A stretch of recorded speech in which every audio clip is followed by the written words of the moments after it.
have been marathoning Love Island UK season 12, and in order to take my mind off the men that are on this season, I wanted to talk about books. This week I wanted to read some fantasy romances because I just haven't been loving the genre recently, and I was reminded how much I love the genre and how disappointed I have been when I reread the Infernal Devices series by Cassandra Clare over the past month or so. I just was reminded of how giddy and in love I can be with novels, and I just haven't been getting that recently. So I decided to pick up a couple of romantasy fantasy romance books that I'm hoping will bring my spark back. Now let's talk about the fantasy romances that I have been reading. Now I haven't been reading today because we're having some health issues with one of our cats. It's par for the course when you have 8 animals. Something is always going wrong with someone, but we're having a little bit of health issues, and so it's been very stressful. So I've been stress watching Love Island, and now Love Island is making me stressed. So I just can't get away from it. Overall, I've been craving some fantasy romances. I decided to pick up Fear the Flames. This was an indie fantasy romance that was picked up by a publisher, and I've just been waiting for the right time to get to it. So I started it over the weekend, and reading it, I can tell that it 300-ish pages of it were shaved off for the traditionally published, because it feels very clunky. And it feels like a novel that was written to be published, to be played on TikTok. Does that make sense? It was written where every single line is stolen from another book or has the feeling of another book, and the hero and the heroine and the vibes and the plots and the way they talk and everything about it is just like a copy of other stories in this genre. And so I got about 15% of the way through, and I DNF'd it. I think this could be fun if I hadn't already read 50,000 fun romantasy series. This is basically a Selena Sardathian type character. She is a princess who lost her throne. She had dragons. Her family abused her. There was a prophecy, and the dragons caused some death, and she was exiled. She was locked up, and she escaped. She was saved. She runs her own little country, and now she is teaming up with her home country's rival country to take down her father. Again, the dialogue between the characters, all of it just feels very typical of romantasy. And I'm not going to say typical Sarah J. Maas, because while I do feel like Sarah J. Maas is a good touch point for people to focus on if they enjoy the romantasy genre and they're looking for books that are like it, I also don't think that every single romantasy is Sarah J. Maas. However, when they are Sarah J. Maas adjacent books and or they are written to appeal to a certain audience, aka the Sarah J. Maas audience, I'm gonna call it out. So this feels just like an amalgamation of a bunch of different romantasies, and like I said, it could have been fun, but I'm not looking for that, And in comparison to that, I started Firebird, and this feels vastly different than Fear the Flames. A fantasy romance set in Roman times, and the heroine reincarnation of Medusa, sort of, or a reincarnation of Medusa's powers. And I haven't gotten too terribly far in, and I'm just kind of getting settled into the world because there's a lot going on, but it already feels leagues different. I have read the paranormal romance series by this author, the witchy. The first one is about a Venom type character. I've read that series, and I really loved some of them. Didn't terribly like some of the other ones, but this feels vastly different. This feels way more serious, way more mature. It's written different. The lore that it's dragging on are different. It doesn't have that medieval feeling to it. I don't quite know what the overall plot is. I just know that in the prologue, Medusa and all of that is mentioned, and then it's the idea that her powers would then pass on to women who are saving women from men, sort of thing. Because obviously the typical Greek myth is that Medusa was just like this evil woman who turned men into stone because they hate men. But I think a lot of interpretations to the story could be that she was, not an interpretation, but she was sexually assaulted by another god, and that made her very vengeful and turned her against men like that. The next one that I'm currently reading is Silver Elite. Now, this is technically a like sci-fi fantasy situation. It's a dystopian novel, and I've been hearing some things. I've heard that it's messy. I've heard that it's like smutty dystopian, and there's been a lot of buzz around it. But I've also heard that it's fun, and I'm in for a fun, good time, 40 pages in, and basically all we've been introduced to is the main character and this world. So she is what's called a modified human that acquired their powers via a war long forgotten that mutated a select group of people. That select group of people used to be in power, and they sort of oppressed the non-magic people. The non-magic people overthrew the modified, and now they are oppressing the modified. The main character is a modified. She is in hiding with her wanted uncle who saved her when she was a child, and in the beginning of the novel they get found out. And we've been introduced to some characters, the idea of a resistance, her working with the resistance in the past and for this, and she's now on her way to save her uncle. And that's kind of where I left the story off on. This, I'm going in very tentatively. The writing is not bad. It's not bad by any means. It was a little bit of like information all at once, but it's not bad writing wise. It's quick and easy to get through, and we'll see how the rest of the story progresses. That being said, I do want to watch this last episode of Love Island before my partner gets home.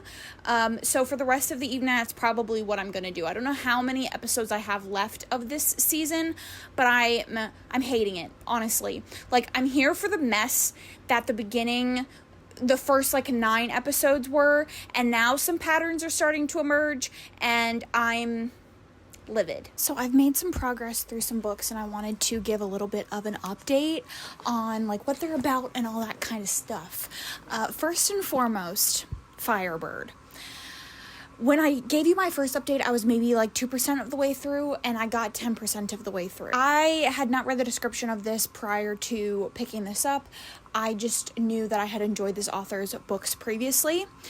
And having gotten 10% of the way through it, I have decided to DNF it. I don't care how you interact with your books. I don't care how you read. I don't care what you like to read. That's not my business. I don't care. I just know what I like to read, and I like to put a little smidgen of critical thinking into my books, and the master-slave dynamic is just so played out. It's so old, it's so boring, and we're not doing those stories. So, that being said, I have started the audiobook of The Knight and the Moth, and this is just worlds, leagues, universes better. I really, really, really liked the Shepherd King stories, the Shepherd King duology, I think, and I'm really liking this one. So it's a bit of an adventure book. We start off the novel with the heroine being sort of a diviner for the kingdom. They're a revered position, and they're often orphaned girls who are brought into this convent. They are shrouded, and they aren't allowed to they're allowed to interact with the outside world, but they can't get married, and everything that they do has to be in secret. It's the main character and 5 other girls, and they're all called numbers instead of by their real name. Religion that she is a part of is based on the idea that these old gods saved their world from this terrible war and these terrible beings and creatures that were kind of freely roamed, and sprites and things like that. And sprites are still very much around in her time, but that's sort of her religion, and there's artifacts and items, and the gods are said to still be walking amongst humans. And her role is that she can divine. She can tell the future, and she can read the omens from the gods to kind of tell you whether you're going to have a good future or not. So in the beginning of the novel, the current king, who is only 17, comes to get a divining done, along with a bunch of his guards, and the hero, whose name is Rory, I believe. And we don't exactly know 100% what's going on. We don't really know the end goal of the convent and all of that stuff. There's a lot of secrecy and things going on. We just know that the women are required to be in service to the church, the convent, for 10 years, and then they're released. And these women have been there for 9 years, and they have one more year left, and they pretty much all universally hate it. They're all pretty much very excited to get out of the convent and start their lives, and one by one they start disappearing. Main character, her name is Six. Her real name is Sybil, but they call her Six. Has a pretty bad reading for the current king. Pretty much all of the omens, which are the gods, the 6 omens or 5 omens, turn up bad for him during his divining. She's trying to figure out the truth behind what happened to her sisters. She approaches the mother, and she basically locks her up and tells her it's for her own good, and that she will send her own personal guard of gargoyles out to search for the sisters, and she needs to not mention it ever again. She pretty quickly realizes that there's something going on. She's not fully, out of the brainwashing of the covenant, so she doesn't fully believe that the mother has something to do with it, but she decides to go on an adventure with Rory and some other guards to figure out what has happened to her sisters. I have the audiobook's pretty short, and I think I'm a little less than halfway through. The writing is very ethereal, very foggy feeling, and it's just as good as the One Dark Window series is, the One Dark Window writing. I'm really liking it. It's honestly reminding me a couple of the T. Kingfisher books that I really enjoyed. And I'm not a big travel adventure person, but it's very good. And then I'm also still reading Silver Elite. I am officially 50 pages in. I haven't read too terribly much of it. But I'm also liking this one tentatively. Not much has been made progress-wise as far as last time I updated you. She wasn't able to save her uncle, suffice to say, and now she is in trouble with the police. Very, very upset about Firebird and about Fear the Flames, but I'm still optimistic we have a couple of good books to go, even if The Night and the Moth is the only one that I like. I will count that as a win, but I'm hoping that our other books will be just as good. So I probably will talk to you later. Right now I'm playing Tales of the Shire, which is the new Lord of the Rings cozy game, and it's perfect. So, hi. It's been a while.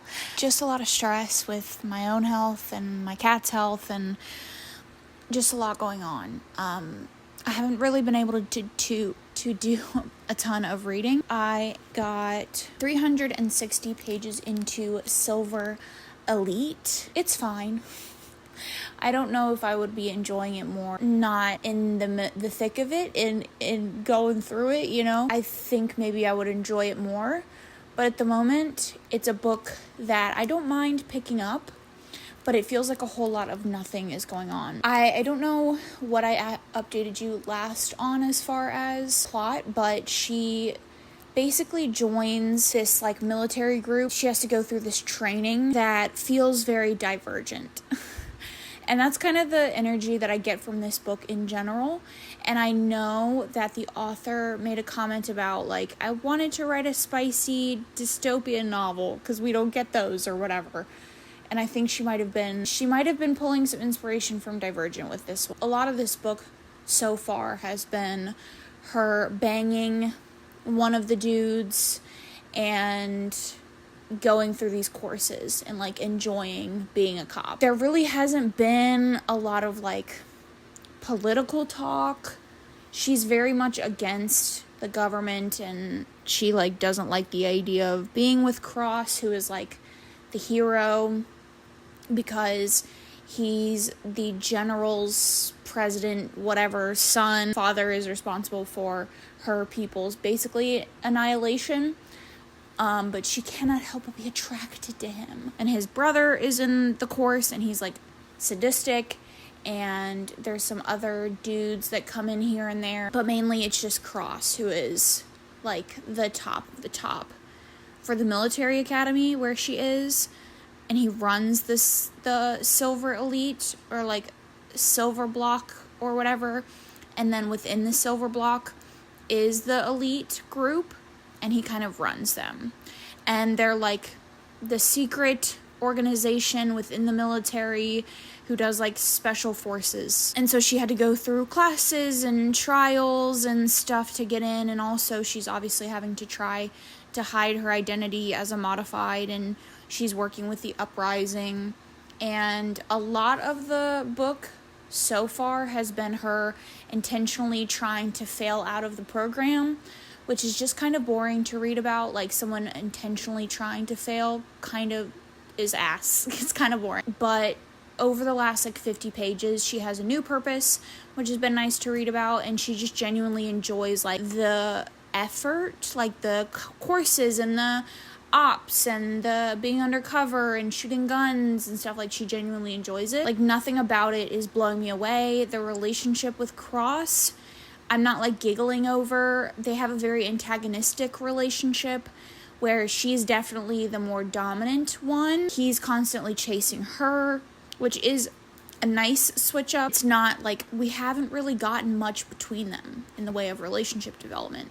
Just been like banging pretty much. So it's like a 3-star. It's not horrible, but it's like a book that I've just been picking up to read, to get through it. The Moth and the Night and the Moth, excellent. I think I only have about 3 hours left of the audiobook at 2 times speed, and it just continues to be fantastic. I obviously would want you to read this, so I'm not gonna give you too much of the plot and what's going on, because a lot of the stuff that we're getting into is obviously like spoilers. But watching this world unravel in the way that Rachel Gillig is choosing to like feed us the information is just so good, and the character work is fantastic.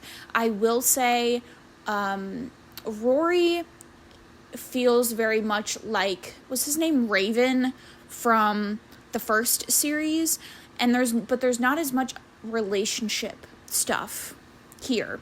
Like, if you felt like the relationship in the One Dark Window series was kind of like slow, then this is definitely slower. They've had some tension-filled moments, but mostly it's been all about the plot and unraveling this like religious trauma and the truth around their world, and it's really good.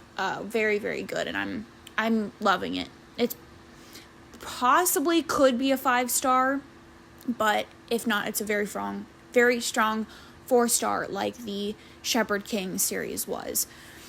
And then I also wanted to start an ebook, but I wasn't feeling Direbound, which is another book that I hopefully will get to this weekend.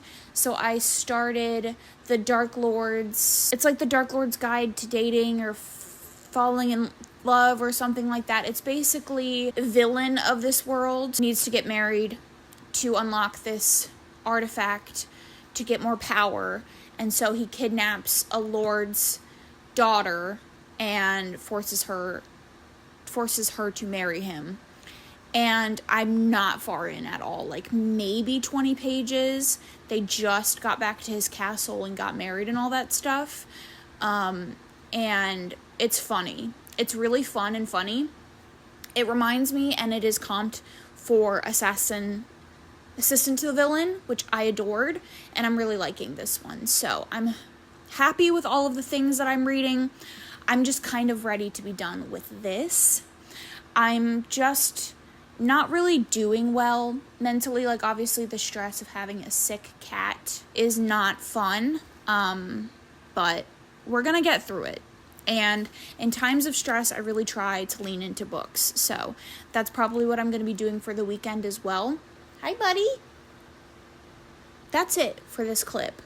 I probably am gonna nap. I'm very tired, but I am gonna put a lot of energy into this one. So we finished Silver Elite, and it's fine. It's fine. It's like a 3-star, like I said. The more I was getting into the book, the more bored I became. The problem that myself and probably every other reviewer has with this book is that there's nothing here. This reminds me of watching like a Netflix original or like a CW original like sci-fi show made for teens, where the backstory's really flimsy, the plot's really flimsy, the characters really have no character development, but we all know as teens we were there to see hot people kiss. Like, we all know that, right? And I'm not saying that there's anything wrong with that, but when you have a chunker of a book like this, I need a little bit of something. And there was nothing being given. So this was like a 3-star. I would say if it was shorter, this could have been a lot of fun. My main issue with this is, well, I have a lot of issues. The main character had 0 personality. She didn't grow throughout the story at all. The romance was pretty much non-existent. By the time like 100 pages came around, this thing was revealed to be between the two of them, and then they were like soulmates in love. We were presumed to want them to be together because of this thing, and that's not how that works. So, but aside from all of that, we work for 400, maybe 350 pages to get the heroine, to get the main character, to be part of the Silver Elite. And then she gets to the Silver Elite, and it's a bunch of time skips. But we get the stupidest fucking scenes of her in this training program. And then when she's actually at her goal, we get time skips. And, like, just brief paragraphs about what she's been doing there. So frustrating. We could have cut so much out of this book and made it fast-paced and fun instead of frankly, the slog that it kind of was to get through. For the rest of the evening, I'm considering reading The Dark Lord's Guide to Fake Dating or whatever it's called. However, that book is 500 pages for a rom-com fantasy book, which just is outrageous in my opinion. I don't know if it's going to need to be that long, so I'm going to try to read that, but if I'm not feeling it, I'm going to start Direbound. I also would like to start Behooved by the end of the weekend, which is our book club book. Book club is linked down below. I'll be talking about all of my thoughts over there, so this video probably won't get a lot of thoughts, but I will be updating chapter by chapter in the book club, so check that out if you're interested. But for now, I'm going to try to read Dark Lord and then go on to Direbound. It is mid-afternoon on Saturday, closer to like 5. And I don't really have too many big updates for you because I've just been bouncing between The Dark Lord's Guide to Dating and Other War Crimes or whatever it's called and Direbound. And I also started the first chapter of Behooved. I'm really liking Behooved so far. I'm interested. I think it's gonna be a good read. I read it like super quick, so I'm definitely interested in continuing it. Basically, it's an arranged marriage between a woman with a chronic illness and a desire to earn her parents' approval and a rival, not rival, but like a neighboring kingdom's king. We got quite a bit in the first chapter. The writing is really fun, really accessible, really easy to get into. I was pretty much hooked on it right away, so that's good. And then I got about 130-ish pages through The Dark Lord's Guide. Liking this one still. One thing that I really like about this and like Assistant to the Villain is we have a villain character and the heroine is like not fighting him every step of the way. She's not like actively thinking in her brain like, oh, this is terrible, he's terrible, I shouldn't like him, I shouldn't be attracted to him.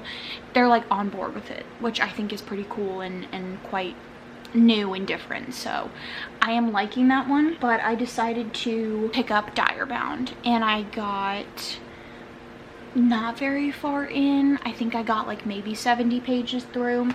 This one I'm struggling a little bit more with, and I think it has more to do with like where I am mentally than the book itself, but it's basically a typical romantasy series.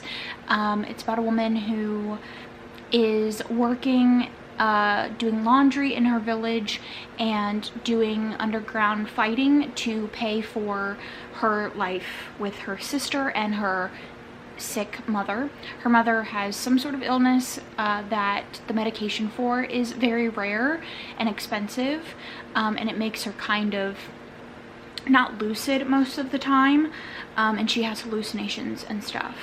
And they live in a small village, and it's kind of a village of people that just try to get by, and it's small and it doesn't really get like a lot of government assistance. And she has a boyfriend named Lee who's a castle guard, and she's just struggling a little bit to survive, in addition to kids in her area start going missing, and they suspect that it is the vampires. So there's like a rival kingdom that has been warring with their country for hundreds of years, and they're vampire, but nobody is like trying to help them because they're like poor children. Who cares about the poor children? So the heroine kind of takes it into her own hands after her sister gets kidnapped to join the military, because she thinks that if she joins their military, she'll get sent into the front lines and be able to find out where the vampires are taking children. And I haven't gotten to this part yet. She just enlisted where I'm at. There's these things called the dire-bound people, which are basically a generation of kids from generations of dire-bound people. I guess bond with wolves. And from what I gather, the wolves get to pick who they bind with. They require the army, the currently enlisted active members of the army, to submit to the wolves and see if a wolf will accept them. And it's like a whole ceremony thing. And then I think there's like trials or something like that once you've been bound. And if you don't bind to a wolf, then you just go into the regular army. And so I'm presuming the heroine gets bound to a wolf, and then she has to go through a trial thing. Like I said, I'm struggling to read it a little bit. I don't necessarily know if it's because of the book or if it's because of where I'm at mentally. The book is not bad, the writing is not bad, and I'm quite endeared by the world and like everything that's going on, and it feels very typical but also pretty interesting at the same time. So I'm not mad at the book. I'm not like down about having to read it. I just think I'm not 100% there. So I've been bouncing between Direbound and The Dark Lord, but I got through majority of Direbound that I've read so far today, so I think I'm gonna switch over to The Dark Lord. This is a little bit of a weird update because I am 50% of the way through 2 books, and a lot has gone on in that 50%. But I've been struggling to read. So much stress, just family drama, things going on. So I'm not blaming myself, but the fact that both of these books are over like 600 pages is just really, it's a struggle.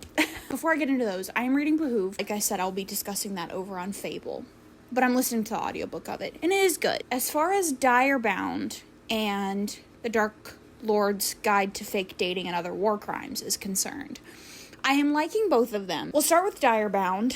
I really struggled to start this, and then I got to the like trial aspect of the novel, and it just became so much better. I think the last time we talked, she was joining the military with the intention of finding her sister who was taken by vampires. And there are the dire wolf trials going on. It's right off the bat pretty brutal. All of the other contestants, all of the other army people that make it through the initial trial are all very familiar with how it goes. They're all from generations of dire-bound families that are wealthy and kind of set their children up for success. She obviously has no knowledge of things that are going on. She has some gear that her boyfriend back in the village bought her, but other than that, she really doesn't know anything about what's going on. And it's immediately brutal. These wolves that they're binding to want the best of the best, and they will kill anybody that's not good, anybody that turns against the pack, or anybody that they feel like is not up to snuff. The heroine doesn't really think that she's going to get bound, like that's not really her intention, but she pairs up with a group of twins. She saves one of their lives in the very beginning of the first trial, and they kind of help her along. She ends up binding with one of the strongest, oldest, most powerful dire wolves there is, but this dire wolf doesn't really seem to want her or like her in any way, and is not really willing to bond with her. She blocks her out of her mind. Anytime the main character tries to like get her help, try to get her to heal her, anything and any of the challenges, the wolf is not really down with it. She gets a couple of glimpses of the wolf when the wolf seems to like the things that she has done, particularly like killing people when they go against her. Again, it's a very brutal book. As far as the romance is concerned, there is a bit of a love triangle. One half of the love triangle, I would say, is not really there. It's supposed to, I think, give like Xaden from Fourth Wing vibes, except like he genuinely hates her. They have very minimal interactions. And then we also have the guy from her village come back in a really big way, which I'm kind of meh about their relationship. I think he's an interesting, like, second choice. I don't think he's endgame. He doesn't have a lot of the typical, like, traits that we tend to see from second love interest, which I appreciate. And there's obviously, like, a lot of angst in both ends, because the other Xaden character, his name is, like, Stark or something. He's, like, the biggest, baddest, most powerful alpha, whatever. And he's, like, not interested in her, from what we can tell, at all, aside from, like, her dying. And then Lee, who is the village guy, their relationship is very, like, soft and not... They definitely, like, push back on each other, and he's a little bit more aggressive, I feel like, but I would say soft in that, like, they mostly are standing by each other's side. There's not a ton of angst in the relationship. So I know what's probably going to be the end game relationship, but not much has gone on. Majority of it has really been her learning to work with her wolf and going through these really brutal trials and figuring out a lot of things that are kept hidden from the, like, working class or the poor or the non-nobles, especially, like, the behaviors of the king and the way that the, like, dire bound wolves work and, like, the hierarchies and stuff. She's, like, trying to figure all of that out. And she's also trying to figure out what's going on with the siphons, which are the vampires, because she mentions to several people that, including non-nobles that come from other villages, that her sister was kidnapped, and it doesn't seem to be ringing any bells. We've got a little bit of movement for that, but not too terribly much. But overall, like I said, it's just been her really in the trenches, and it's brutal. The writing is good. It's definitely improved since we got into the meat of the story, but I will say the first little bit was really, really hard, but I'm, like, locked in to the story. And then I'm also 50% of the way through the Dark Lord's Guide. I had a much easier time reading this one. I liked it a lot more from the very beginning. It's very fun. Like I said, it's very, like, assistant to the villain, and the relationship has pretty much progressed in the way that an arranged marriage typically does in romance books. It just has the added, like, spice of him being a villain and, like, scooping people's eyeballs out and stuff, which is just fun. And they're working together to, like, improve her powers, and they're, like, slowly having some tension-filled moments, but he has an idea of what needs to happen to unlock this artifact, but he's kind of, like, he's a little bit low-key obsessed with her, and he's trying to, like, not fall for her any more than he already has, while also getting this artifact situation to happen. And she, based on the title of the chapter I'm about to read, is intending to, like, seduce him, but their dynamic is just fun. Like I said, I really like the character of, like, being with the villain and not fighting back and, like, thinking he's a terrible person and constantly wanting to get away. She has her own reasons for being with him, and in fact, her father, who's not a good father, had intended to marry her off to the king. He's threatening the villain while demanding her to come back. And the villain's obviously like, no, this is my wife.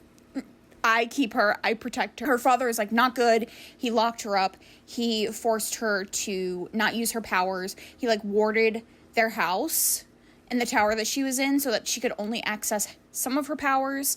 And so she has her own reasons for staying in the marriage, in the castle, not trying to escape and all of that. I will say the book is a little bit... like, it's a little bit long for no reason, seemingly. We don't have much of a plot aside from this arranged marriage and some occasional villainry. But it's a fun book, and it's definitely like a good cleanser to bounce between that and Direbound. So, I'm really enjoying them. And I really don't have any complaints. I just have been struggling to read recently. So I ended up finishing the Dark Lord's Guide, and my opinions haven't really changed that much from when I initially said, like, it's fun, but it's a little bit long. I'm pretty much there, and I landed on a 3-star for it.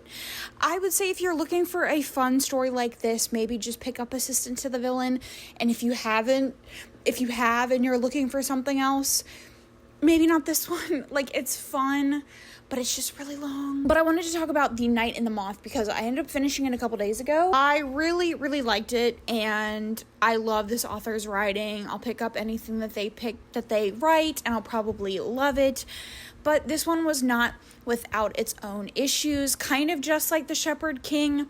They weren't perfect for me, but they were pretty damn close. So, like I said in a previous clip, I don't want to go too in-depth into the plot, but at its core, this is an adventure novel. And that is sort of where my complaint comes in. The plot line for this one is extremely similar to the Shepherd King plot lines, where they're going from place to place trying to find this thing or these people or this whatever. But they're traveling from thing to thing.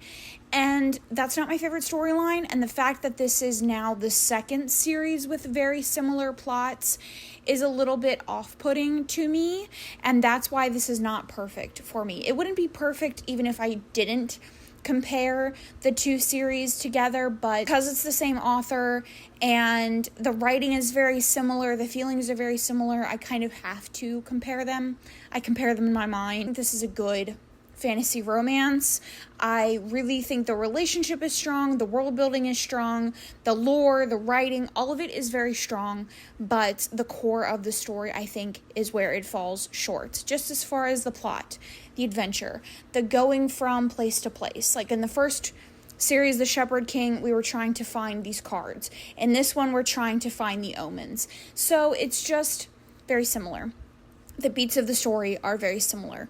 And honestly, I think this could have been its own standalone novel. We didn't need a second book in the series. I don't know if it's going to be a duology or what. I'm assuming it's going to be a duology.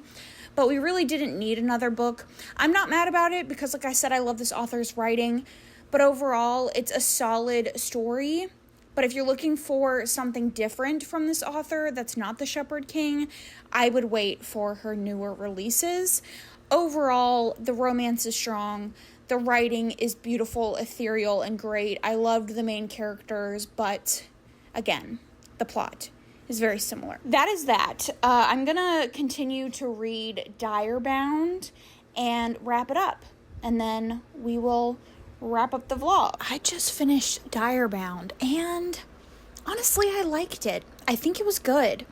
It's definitely an amalgamation of very popular fantasy romance tropes, but I think it was a little bit like new and fresh, dare I say. I don't know. I liked it. I ended up settling on a 4-star for it, and I was a little bit upset that I couldn't immediately go into book 2. I'm excited to see where the series goes. I'm gonna pick up the second one, and I really liked this one. The beginning is definitely tough to get into. Like I said, I don't know if that was like where I was mentally or the book itself, but the first little bit was a struggle.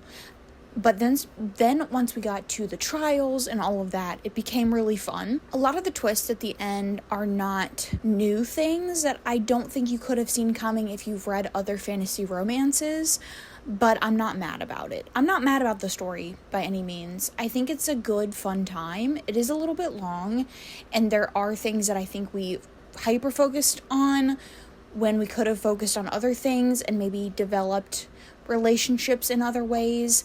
But there was a lot of sex. I will say that. There was like a lot of sex scenes. But I think overall the story was good. So, 4-star. Probably the second best that I read for this video. The Night and the Moth was definitely the best. I loved that one a ton. And as far as if I am like fully back into fantasy romance, romantasy, whatever, I wouldn't say that I am. I do intend to read some sports romance next week that I'm very excited for. I just don't think I'm in the mindset to read fantasy at the moment. So I'm excited for my contemporaries, I think. I know that like romantasy, fantasy romance is a fairly new genre as far as popularity goes, and so we're going to be getting a lot of stories that are written by authors that are new to writing, and they get the chance to publish on Unlimited. So we're going to have books that are like very similar to other books, and the genre will start to feel stale, I think, in a lot of ways that other genres start to feel stale if you read a lot of it. And I'm hoping that as the genre grows and we get more writers, we'll stop getting a lot of the same stories over and over again. And I'm excited to see how the genre expands and grows. I think a step back from it every once in a while is a good idea, especially because I was reading nothing but fantasy romance for so long. So that being said, I love fantasy romance. I'm always going to love it. It's always going to have the biggest part of my heart since it's just like my day one genre. I've loved it forever, so it's going to be hard for me to not love it, but sometimes I just need a step back. That being said, I'm excited to jump into some contemporaries, and I'd love to know down below what fantasy romances or books in general you have been loving recently. I think we're all looking for some media escapes with everything that's going on, and it's really hard to focus in on being real and present, and I fully get that. So I'd love to talk down below all things media, what you've been watching, what you've been reading, what you've been loving. I would love to talk. If you've read anything that I read in this video, let's talk about that. All of my social medias, including the link to our book club, are linked down below. Don't forget to subscribe if you're looking for more content like this from me. Thank you so much for watching, and I'll catch you guys in my next one.